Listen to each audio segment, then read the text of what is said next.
안녕하세요, 여러분의 교양학부입니다. 네, 오늘 옹야편 계속되고 있고요. 12장입니다. 자, 공자께서 이릅니다. 누구에게? 자하에게 이르며 말씀하시기를. 자, 여자지만 논어에서는 보통 너 여자로 많이 쓰인다고 했습니다. 너는 주어가 되겠죠. 동사는 할 위자입니다. 그런데 군자 같은 선비가 됩니다. 유자는 유학 혹은 육아 할 때 쓰이는 유자죠.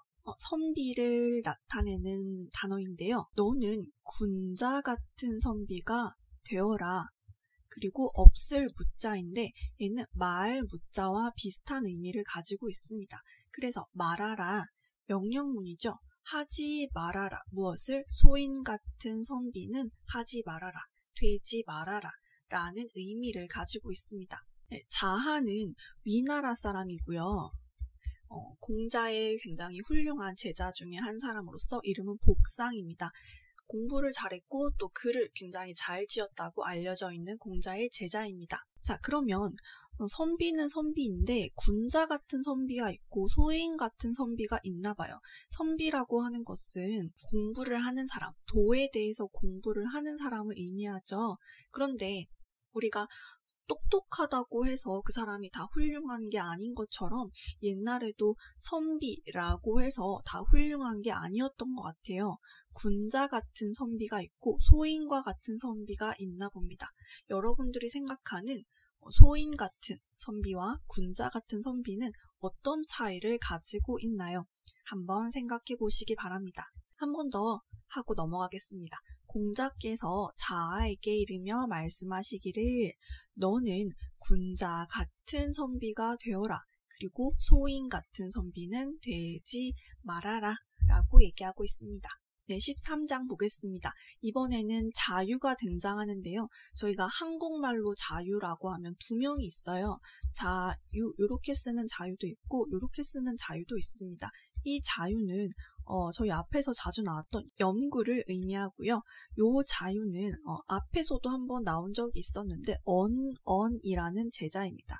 성도 언이고 이름도 언인 제자인데요. 그리고 언어는 특이하게 오나라 사람이에요.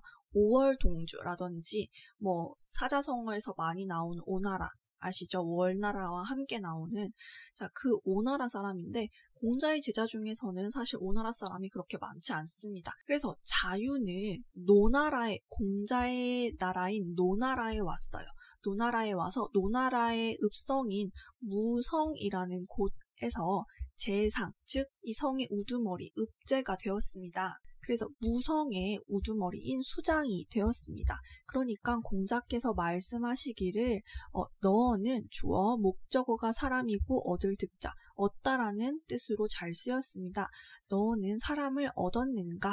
라고 하시고 요 뒤에 전부를 어조사, 즉 종결사로 처리하셔도 괜찮은데 사실 이 문장이 이렇게 세 가지 종결사가 한꺼번에 나올 만큼 그렇게 강조되는 문장은 아니에요.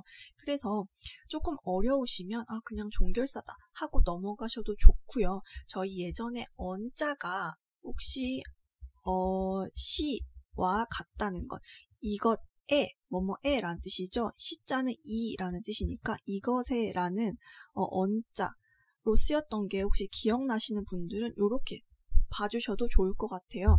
지금 그래서 원래 언자가 이 두 가지 뜻을, 두 가지 단어를 모두 의미하기도 하지만 여기서는 에라는 의미를 가지고 있습니다. 뭐뭐에, 네, 뭐뭐에. 그리고 너 이자가 또 검색을 해보면 이라는 뜻을 가지고 있거든요. 이것 할 때 이자, 디스 할 때 이 이를 라는 의미를 가지고 있어요. 그래서 이것에서, 즉 그곳에서 무성이라는 이곳에서 라는 말을 의미할 수 있습니다. 자, 그래서 여기서 이게 이라는 뜻이고 여기가 뭐뭐에서 라는 의미니까 무성이라는 이곳에서 는 종결사가 되겠죠. 그렇게 되면 그래서 이곳에서 사람을 얻었는가 라고 물었습니다. 자, 그러니까 자유가 얘기하기를 있습니다. 뒤에 것 전체가 있어요. 담대멸명이라는 사람이 있습니다. 담대멸명 역시 공자의 제자 중에 한 사람인데요. 노나라의 무성에서 만났으니까 아마도 무성 출신으로 추측하고 있습니다. 그래서 성은 담대, 이름은 멸명으로서 담대멸명이라는 사람이 있습니다. 그런데 이 사람은요, 다닐 때, 그러니까 행할 때는 지름길로, 자, 그런데 말미암을 유자가 지금 아니 불자랑 붙어 있죠. 자, 동사로서 뭐뭘 하지 않는다라는 걸 나타내주기 위해서는 또 뒤에 동사가 와야 돼요. 뭘 하지 않는지를 얘기해줘야 되거든요. 얘를 찾아보면, 유자를 찾아보면 지나다라는 동사 뜻이 있어요. 여기서는 동사 의미로 써야 되기 때문에 지나다라는 뜻으로 해석하면은 자연스럽게 해석할 수 있습니다. 다닐 때는 지름길을 지나지 않습니다. 라고 얘기합니다. 그리고 공공연한 일에는, 즉 공적인 일이 아닐 때에는, 그 다음에 요 아닐 밑자는 아니다 라는 뜻이고, 일찍이가 여기 그대로 쓰여 있죠. 일찍이, 이르다, 얘가 동사입니다. 아닐 밑자의 부정, 여기에 걸리겠죠. 이르지 않습니다. 어디에, 자, 여기 뭐뭐에 라는 뜻이니까 어디냐면 여기에 이르지 않습니다. 자, 아까 제가 자유 이름이 언이라고 했거든요. 이 이름의 언자입니다. 그래서 언의 집에 이르지 않습니다. 이렇게 해석이 될 수 있습니다. 즉, 공적인 일이 아니라면 일찍이 저의 방에 이른 적이 없습니다. 라는 해석이 가능하겠죠. 자, 한 번만 더 보도록 하겠습니다. 자유가 무성의 수장이 되었는데 공자께서 말씀하시기를 너는 사람을 얻었는가 이곳에서, 그러자 자유가 얘기하기를 담대멸명이라는 자가 있습니다. 자, 그런데 이 사람은 다닐 때 지름길을 가지 않습니다. 자, 여기서 한번 얘기를 하고 가면 지름길을 가지 않는다는 것은 어떤 의미를 가지게 될까요?